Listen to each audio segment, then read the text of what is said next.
Frères et sœurs, shalom. Nous voici au 18e dimanche du temps ordinaire année liturgique C. Frères et sœurs, ce dimanche nous présente des lectures très intéressantes qui nous concernent de plus près. L'expérience que nous faisons des matériels. La fragilité de l'homme face au matériel. Frères et sœurs, la première lecture tirée du livre de Qoéleth, chapitre 1er, deuxième verset. Vanité des vanités, disait Qoéleth, vanité des vanités, tout est vanité. Frères et sœurs dans le Christ, Qoéleth a parlé de vanité parce qu'il a expérimenté et les mal et les bien. Il a vu que au bout de tout, c'était la vanité des vanités.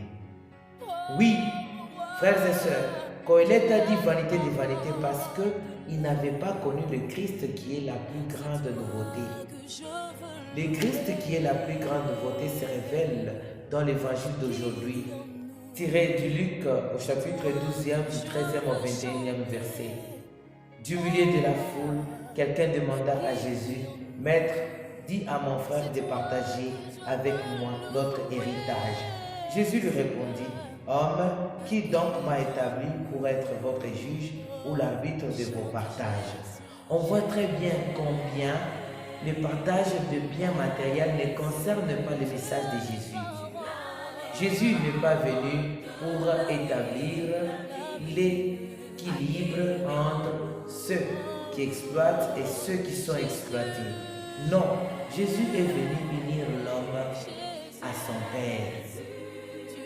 Une manière d'inviter à celui qui lui a posé cette question que ce qui est important pour lui, ce ne sont pas les biens qu'il devrait partager avec son frère, c'est être avec Jésus, c'est vivre avec Jésus. Quand on vit avec Jésus, le reste devient comme sur des roulettes.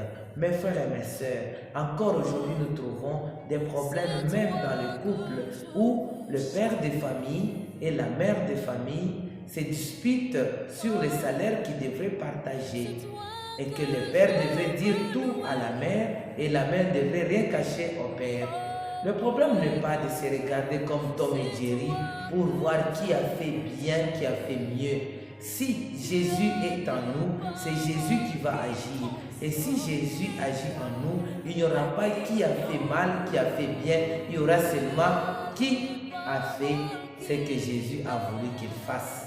Frères et sœurs dans le Christ, nous sommes donc invités à vivre de la nouveauté de l'Évangile qui nous invite à nous unir au Père qui est notre Dieu et à abandonner le bien matériel et savoir bien les utiliser. Frères et sœurs, si les biens matériels ne nous aident pas à rencontrer Dieu, nous devons l'éviter.